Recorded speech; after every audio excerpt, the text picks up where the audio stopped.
ಜೈ ರಾಮಕೃಷ್ಣ. ನಮಸ್ತೆ. ಯುಗಾವತಾರ ಶ್ರೀರಾಮಕೃಷ್ಣ ಗ್ರಂಥಾಧ್ಯಯನಕ್ಕೆ ತಮ್ಮೆಲ್ಲರಿಗೂ ಸ್ವಾಗತ. ಸಂಚಿಕೆ 127, ಹಿಂದಿನ ಸಂಚಿಕೆಯಿಂದ ಮುಂದುವರಿದ ಭಾಗ, ಅಂದರೆ ಅಧ್ಯಾಯ 80ರಲ್ಲಿ ಮುಂದುವರಿದ ಭಾಗ. ಹಾಲ್ದಾರ ಎಂಬೊಬ್ಬ ಪುರೋಹಿತ ಬಹುಕಾಲದಿಂದಲೂ ಮಥುರನ ಆಶ್ರಯದಲ್ಲಿದ್ದ. ಇವನು ಶ್ರೀರಾಮಕೃಷ್ಣರ ನಂಟನಾದ ಹಲಧಾರಿಯಲ್ಲ. ಇವನು ಕಲ್ಕತ್ತದ ಕಾಳಿಘಾಟಿನಲ್ಲಿದ್ದವನು. ಏನಾದರೂ ಮಾಡಿ ಮಥುರನನ್ನು ಒಲಿಸಿಕೊಂಡು ಆತನ ಮೇಲೆ ವರ್ಚಸ್ಸು ಬೀರಬೇಕು, ತನ್ಮೂಲಕ ಕೈ ತುಂಬ ಹಣವನ್ನೂ ಅಧಿಕಾರವನ್ನೂ ಗಳಿಸಿಕೊಳ್ಳಬೇಕು ಎಂದು ಹೊಂಚು ಹಾಕುತ್ತಲೇ ಇದ್ದ. ಆದರೆ ಎಷ್ಟೇ ಸೋಗು ಹಾಕಿದರೂ, ವಿನಯ ಪ್ರದರ್ಶಿಸಿದರೂ ಬುದ್ಧಿವಂತನಾದ ಯಜಮಾನನಿಗೆ ತಿಳಿಯದಿದ್ದೀತೆ. ಮಥುರ ಈತನನ್ನು ಎಷ್ಟು ಬೇಕೋ ಅಷ್ಟರಲ್ಲೇ ಇಟ್ಟಿದ್ದ. ಆದರೆ ಬರುತ್ತಾ ಮಥುರನ ಮೇಲೆ ಶ್ರೀರಾಮಕೃಷ್ಣರ ಪ್ರಭಾವ ಅಗಾಧವಾಗಿ ಹೆಚ್ಚುತ್ತಾ ಬಂದುದನ್ನು ಕಂಡು ಹಾಲ್ದಾರನಿಗೆ ಹೊಟ್ಟೆಯಲ್ಲಿ ಕಿಚ್ಚಿಟ್ಟಂತಾಯಿತು. ಅವನು ಆಲೋಚಿಸಿದ, ಈ ಧಣಿಗಳಿಗೋ 24 ಗಂಟೆಯೂ ಆ ಹುಚ್ಚು ಪೂಜಾರಿಯದೇ ಚಿಂತೆ. ಎಲ್ಲಾ ಬಿಟ್ಟು ಆ ತಿಕ್ಕಲು ಪೂಜಾರಿಗೆ ಬಲಿಯಾಗಿದ್ದಾರಲ್ಲ ಸಾಹುಕಾರರು. ಅವನು ಬಂದಾಗಿನಿಂದ ನಮಗೆಲ್ಲ ಮರ್ಯಾದೆಯೇ ಇಲ್ಲವಾಗಿದೆ. ನ್ಯಾಯವಾಗಿ ನಮಗೆ ಸಲ್ಲಬೇಕಾದ್ದೆಲ್ಲ ಅವನ ಕೈ ಸೇರುತ್ತಿದೆ. ನನ್ನಲ್ಲಿ ಇಲ್ಲದ್ದು ಅವನಲ್ಲಿ ಏನಿದೆ ಅಂಥದ್ದು?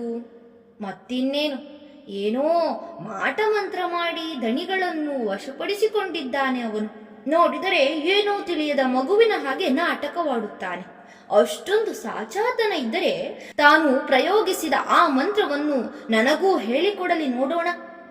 ನಾನು ಇಷ್ಟು ವರ್ಷ ನನ್ನ ಬುದ್ಧಿಯನ್ನೆಲ್ಲ ಖರ್ಚು ಮಾಡಿದ್ದರಿಂದ ಸಾಹುಕಾರರು ಇನ್ನೇನು ನನ್ನ ವಶಕ್ಕೆ ಬರುವುದರಲ್ಲಿದ್ದರು. ಅಷ್ಟರಲ್ಲಿ ಎಲ್ಲಿಂದಲೋ ಬಂತು ಈ ಪಿಶಾಚಿ. ಹೀಗೆ ಈ ಹಾಲ್ದಾರ ಪುರೋಹಿತ ಎಷ್ಟೋ ದಿನಗಳಿಂದ ಲೆಕ್ಕ ಹಾಕುತ್ತಿದ್ದ. ಒಂದು ದಿನ ಅವನಿಗೆ ಅನುಕೂಲಕರವಾದ ಸಂದರ್ಭ ಒದಗಿ ಬಂತು. ಅಂದು ಮಥುರಾ ಠಾಕೂರರನ್ನು ತನ್ನ ಜಾನ್ ಬಜಾರಿನ ಮನೆಗೆ ಕರೆದುಕೊಂಡು ಹೋಗಿದ್ದ. ಸಂಜೆಯ ವೇಳೆ ಮನೆಯ ಒಂದು ಕೋಣೆಯಲ್ಲಿ ಶ್ರೀರಾಮಕೃಷ್ಣರು ತಮ್ಮಷ್ಟಕ್ಕೆ ತಾವು ಭಗವದಾನಂದವನ್ನು ಸವಿಯುತ್ತಾ ಕುಳಿತಿದ್ದಾರೆ. ಆಗ ತಾನೇ ಸಮಾಧಿಯಿಂದಿಳಿದು ಮೆಲ್ಲನೆ ಬಾಹ್ಯ ಪ್ರಜ್ಞೆಗೆ ಬರುತ್ತಿದ್ದಾರೆ. ಆ ವೇಳೆಗೆ ಹಾಲ್ದಾರ ಅಲ್ಲಿಗೆ ಬಂದ. ನೋಡಿದ, ಸಮೀಪದಲ್ಲಿ ಬೇರೆ ಯಾರೂ ಇಲ್ಲ. ಇದೇ ತಕ್ಕ ಸಮಯ ಎಂದು ಭಾವಿಸಿದ. ಹಾಲ್ದಾರ ಪಕ್ಕದಲ್ಲೇ ಬಂದು ನಿಂತರೂ ಶ್ರೀರಾಮಕೃಷ್ಣರು ಅವನನ್ನು ಗಮನಿಸಲಿಲ್ಲ. ಆಗ ಅವನು ಅವರನ್ನು ಬಲವಾಗಿ ಅಲುಗಾಡಿಸುತ್ತಾ ಮೆಲುದನಿಯಲ್ಲೇ ಕರ್ಕಶವಾಗಿ ಕೂಗಿದ, ಏಯ್, ಕಳ್ಳಾಟ ಆಡುತ್ತಿದ್ದೀಯೇನೋ? ಮಾಲೀಕರಿಗೆ ಯಾವ ಮಂತ್ರ ಹಾಕಿಸಿದೆ? ಏನು ಮಾಡಿ ಅವರನ್ನು ವಶಪಡಿಸಿಕೊಂಡೆ? ಹೇಳು ಬೇಗ. ಶ್ರೀರಾಮಕೃಷ್ಣರು ಉತ್ತರಿಸುವ ಸ್ಥಿತಿಯಲ್ಲಿದ್ದರೆ ತಾನೇ. ಪಾಪ, ಅವರಿಗೆ ಹಾಲ್ದಾರನ ಮಾತುಗಳು ಕೇಳಿಸಲೂ ಇಲ್ಲ. ಆದರೆ ಅವರ ಮೌನವನ್ನು ಕಂಡು ಅವನಿಗೆ ಇನ್ನಷ್ಟು ರೇಗಿತು. ಅವರ ಪವಿತ್ರ ಶರೀರವನ್ನು ಅತ್ತಿಂದಿತ್ತಾ ಎಳೆದಾಡುತ್ತಾ ಮತ್ತೆ ಮತ್ತೆ ಹೇಳಿದ, ಏನೋ ಗೊತ್ತಿಲ್ಲದವನಂತೆ ಮಿಣ್ಣಗೆ ಕುಳಿತಿದ್ದೀಯಲ್ಲ, ಹೇಳುತ್ತೀಯೋ ಇಲ್ಲವೋ? ಹೇಳಿಬಿಡು ಈಗಲೇ. ಶ್ರೀರಾಮಕೃಷ್ಣರಿಗೆ ಅಸಹನೀಯ ವೇದನೆ ಆಗುತ್ತಿದ್ದರೂ ಮಾತನಾಡಲಾಗುತ್ತಿಲ್ಲ. ಕಡೆಗೆ ಹಾಲ್ದಾರ ಪುರೋಹಿತ ಬೇಸತ್ತು, ಮೂರ್ಖ, ಮಾತನ್ನೇ ಆಡುವುದಿಲ್ಲವಲ್ಲ ಎನ್ನುತ್ತಾ ಅವರನ್ನು ಜೋರಾಗಿ ಕಾಲಿನಿಂದ ಒದೆದು ಹೊರಟು ಹೋದ. ಶ್ರೀರಾಮಕೃಷ್ಣರಿಗೆ ನಡೆದ ವಿಷಯ ಅರ್ಥವಾಗಲು ಸ್ವಲ್ಪ ಹೊತ್ತು ಬೇಕಾಯಿತು. ಆದರೆ ಅವರು ಈ ವಿಷಯವನ್ನು ಯಾರಿಗೂ ತಿಳಿಸಲಿಲ್ಲ. ಇದೇನಾದರೂ ಮಥುರನ ಕಿವಿಗೆ ಬಿದ್ದರೆ ಪುರೋಹಿತನಿಗೆ ಕೇಡುಗಾಲ ಬರುವುದು ಖಂಡಿತ ಎಂದು ಅವರಿಗೆ ಗೊತ್ತಿತ್ತು. ಆದ್ದರಿಂದ ನಿರಭಿಮಾನಗಳಾದ ಅವರು ನೋವನ್ನು ನುಂಗಿಕೊಂಡು ಮೌನವಾಗಿದ್ದು ಬಿಟ್ಟರು. ಆದರೆ ಕೆಲ ದಿನಗಳಲ್ಲೇ ಅವನ ಬೇರಾವುದೋ ತಪ್ಪಿನಿಂದ ಸಿಟ್ಟಿಗೆದ್ದ ಮಥುರ ಅವನನ್ನು ಓಡಿಸಿಬಿಟ್ಟ. ಮುಂದೆ ಯಾವಾಗಲೋ ಸಂದರ್ಭ ಬಂದಾಗ ಶ್ರೀರಾಮಕೃಷ್ಣರು ಈ ವಿಷಯವನ್ನು ತಿಳಿಸಿದರು. ಅದನ್ನು ಕೇಳಿ ಮಥುರನಿಗೆ ಬಲು ಸಂಕಟವಾಯಿತು. ಅಪ್ಪಾ, ನೀವು ಈ ವಿಷಯವನ್ನು ನನಗೆ ಅಂದೇ ತಿಳಿಸಿದ್ದರೆ ನಿಜವಾಗಿಯೂ ಆ ಬ್ರಾಹ್ಮಣನ ತಲೆ ಉಳಿಯುತ್ತಿರಲಿಲ್ಲ ಎಂದು ಹಲ್ಲು ಕಡಿದ.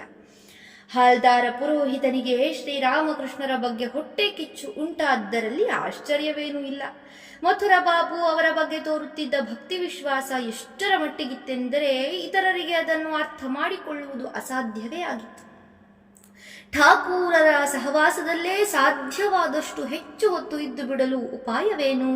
ಮತ್ತಷ್ಟು ಹೆಚ್ಚಾಗಿ ಅವರ ಸೇವೆ ಮಾಡುವ ಅವಕಾಶ ಹೇಗೆ ದೊರಕೀತು ಎಂಬೀ ಆಲೋಚನೆಯೇ ಮಥುರನ ತಲೆಯಲ್ಲಿ ತುಂಬಿರುತ್ತಿತ್ತು.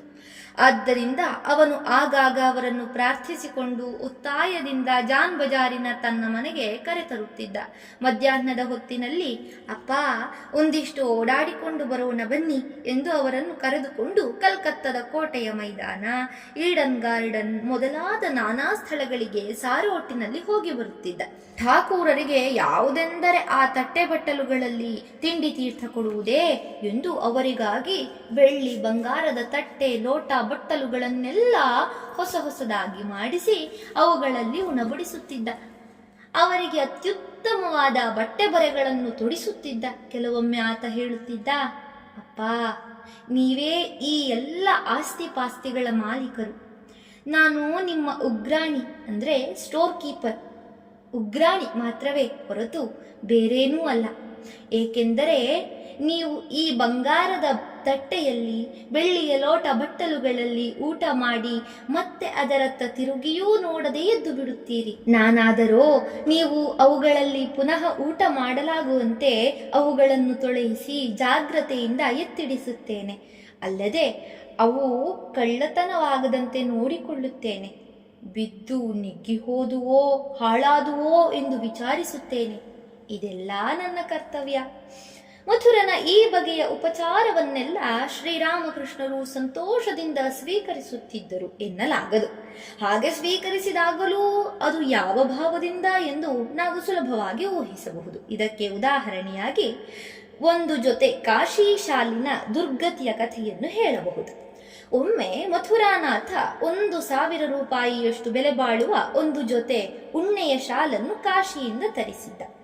ಅದೆಂತಹ ಶ್ರೇಷ್ಠ ದರ್ಜೆಯದೆಂದರೆ ಅದು ಅಕ್ಷರಶಃ ರಾಜಯೋಗ್ಯವಾದದ್ದು.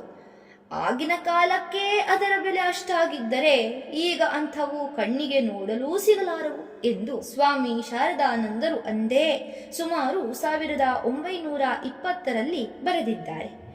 ಎಂದ ಮೇಲೆ ಅದು ಇನ್ನೆಷ್ಟು ಮೃದುವಾಗಿರಬೇಕು, ಇನ್ನೆಂತಹ ನಯನಾಜೂಕು ಕುಸುರಿ ಕೆಲಸ ಇರಬೇಕು ಅದರಲ್ಲಿ. ಇಷ್ಟು ಒಳ್ಳೆಯ ವಸ್ತುವನ್ನು ಠಾಕೂರರಿಗಲ್ಲದೆ ಮತ್ತಾರಿಗೆ ಕೊಡಲಿ ಎಂದು ಮಥುರ ಅದನ್ನು ತನ್ನ ಕೈಯಿಂದಲೇ ಶ್ರೀರಾಮಕೃಷ್ಣರಿಗೆ ಹೊದಿಸಿ ಮಹದ ಆನಂದವನ್ನು ಅನುಭವಿಸಿದ. ಶ್ರೀರಾಮಕೃಷ್ಣರು ಅಷ್ಟೇ ಸಂತೋಷದಿಂದ ಅದನ್ನು ಹೊದ್ದುಕೊಂಡು ಸುತ್ತಮುತ್ತ ಓಡಾಡಿದರು.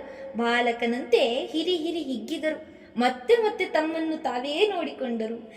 ಕಂಡವರಿಗೆಲ್ಲ ಅದನ್ನು ತೋರಿಸಿದರು.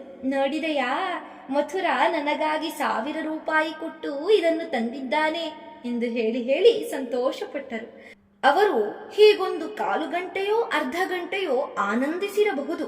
ಅಷ್ಟರಲ್ಲೇ ಇದ್ದಕ್ಕಿದ್ದಂತೆ ಅವರ ಮನಸ್ಸಿನಲ್ಲಿ ಮತ್ತೊಂದು ಭಾವ ಉದಿಸಿತು. ಎಲ್ಲ ಇದರಲ್ಲೇನಿದೆ ಎಂದು ನಾನಿಷ್ಟು ಸಂತೋಷ ಪಡುತ್ತಿದ್ದೇನೆ? ಇದರಲ್ಲಿ ಇರುವುದಾದರೂ ಏನು? ಒಂದಿಷ್ಟು ಕುರಿಯ ಕೂದಲು ಅಷ್ಟೇ ತಾನೇ. ಇನ್ನು ಚಳಿಯನ್ನು ಹೋಗಲಾಡಿಸಿಕೊಳ್ಳಲು ಇದೇ ಆಗಬೇಕೆಂದೇನೂ ಇಲ್ಲ. ಅದಕ್ಕೆ ಸಾಧಾರಣವಾದ ರಜಾಯಿ ಕಂಬಳಿಯೇ ಸಾಕು. ಪಂಚಭೂತಗಳ ಮಿಶ್ರಣದಿಂದಾಗಿ ಹೇಗೆ ಜಗತ್ತಿನ ಸಮಸ್ತ ವಸ್ತುಗಳೂ ನಿರ್ಮಾಣವಾಗಿವೆಯೋ ಹಾಗೆ ಇದೂ ಕೂಡ. ಅಲ್ಲದೆ ಇದನ್ನು ಹೊದ್ದವನ ಮನಸ್ಸಿನಲ್ಲಿ ತಾನು ಇತರರಿಗಿಂತ ಶ್ರೀಮಂತ ಶ್ರೇಷ್ಠ ಎಂಬ ಅಹಂಕಾರ ಉಂಟಾಗುತ್ತದೆ, ದರ್ಪ ಉಂಟಾಗುತ್ತದೆ. ಅದರಿಂದ ಭಕ್ತಿಯೂ ವೈರಾಗ್ಯವೂ ನಶಿಸಿ ಹೋಗುತ್ತದೆ. ಛೆ, ಎಷ್ಟು ದೋಷಗಳು ಇದರಲ್ಲಿ! ಹೀಗೆ ಭಾವಿಸುತ್ತಾ ಶ್ರೀರಾಮಕೃಷ್ಣರಿಗೆ ಆ ಶಾಲಿನ ವಿಷಯದಲ್ಲಿ ಜುಗುಪ್ಸೆಯುಂಟಾಯಿತು. ತಕ್ಷಣವೇ ಅದನ್ನು ತೆಗೆದು ನೆಲದ ಮೇಲೆ ಒಗೆದರು. ಥೂ, ಇದರಿಂದ ಸಚ್ಚಿದಾನಂದವನ್ನು ಪಡೆಯಲಾಗುವುದಿಲ್ಲ ಎನ್ನುತ್ತಾ ಅದನ್ನು ಮಣ್ಣಿನಲ್ಲಿ ಹಾಕಿ ಕಾಲಿನಿಂದ ಹೊಸಕುತ್ತಾ ಅದರ ಮೇಲೆ ಉಗುಳಿದರು. ಕಡೆಗೆ ಅದಕ್ಕೆ ಇನ್ನೇನು ಬೆಂಕಿ ಹಚ್ಚಿ ಬಿಡುವುದರಲ್ಲಿದ್ದರೂ ಅಷ್ಟರಲ್ಲಿ ಯಾರೋ ಒಬ್ಬ ಅಲ್ಲಿಗೆ ಓಡಿ ಬಂದು ಅವರ ಕೈಯಿಂದ ಅದನ್ನು ಬಿಡಿಸಿಕೊಂಡು ಹೋದ. ಈ ಸುದ್ದಿ ಕೂಡಲೇ ಮಥುರನ ಕಿವಿ ಮುಟ್ಟಿತು. ತಾನು ಪ್ರೀತಿಯಿಂದ ನೀಡಿದ ಆ ಬೆಲೆ ಬಾಳುವ ವಸ್ತುವಿಗೆ ಅಂಥ ದುರ್ಗತಿ ಬಂದಿತ್ತಲ್ಲ ಎಂದು ಅವನು ಸ್ವಲ್ಪವೂ ವಿಷಾದ ಪಡಲಿಲ್ಲ. ಅಪ್ಪ ಹಾಗೆ ಮಾಡಿದ್ದೇ ಒಳ್ಳೆಯದಾಯಿತು ಎಂದು ಶ್ರೀರಾಮಕೃಷ್ಣರನ್ನೇ ಸಮರ್ಥಿಸಿಕೊಂಡ.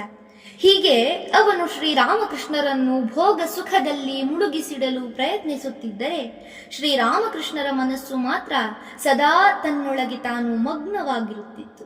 ಇತರರ ಮನಸ್ಸು ಕತ್ತಲ ರಾಶಿಯಲ್ಲಿ ಮುಳುಗಿ ತಡಕಾಡುತ್ತಿರುವಾಗ ಇವರ ಮನಸ್ಸು ಜಾಜ್ವಲ್ಯಮಾನವಾದ ಬೆಳಕನ್ನು ಅನುಭವಿಸುತ್ತಿತ್ತು. ಆ ಬೆಳಕಾದರೂ ಎಂಥದು? ನೆರಳೇ ಇಲ್ಲದ ಬೆಳಕು ಅದು. ಅದರ ಮುಂದೆ ಬೆಂಕಿಯ ಬೆಳಕು, ಮಿಂಚಿನ ಝಳಪು, ಸೂರ್ಯ ಚಂದ್ರರ ಹೊಳಪು ಕೂಡ ಕೇವಲ ಮಿಣುಕು ಹುಳದಂತೆ. ಆ ಬೆಳಕಿನ ವೃದ್ಧಿಯೂ ಇಲ್ಲ, ಕ್ಷಯವೂ ಇಲ್ಲ. ಶ್ರೀರಾಮಕೃಷ್ಣರ ಮನಸ್ಸಿನ ಆವಾಸ ಸ್ಥಾನವೇ ಆ ಬೆಳಕು.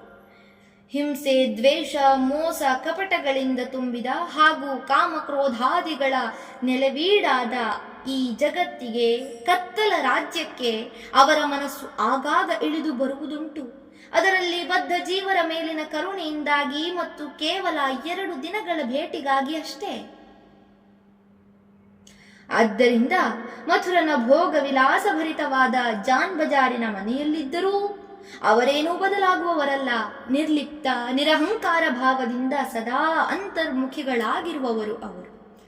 ಧನ್ಯವಾದಗಳು. ಇಂದಿಗೆ ಅಧ್ಯಾಯ 80 ಸಂಪೂರ್ಣವಾಯಿತು. ಮುಂದಿನ ಸಂಚಿಕೆಯಲ್ಲಿ ಹೊಸ ಅಧ್ಯಾಯವನ್ನು ಪ್ರಾರಂಭಿಸೋಣ. ಓಂ ಶಾಂತಿ ಶಾಂತಿ ಶಾಂತಿ. ಹರಿ ಓಂ ತತ್ಸತ್. ಶ್ರೀರಾಮಕೃಷ್ಣಾರ್ಪಣಮಸ್ತು. ಸರ್ವೇ ಜನ ಸುಖಿನೋ ಭವಂತು. ಜೈ ಶ್ರೀಮಾತಾ.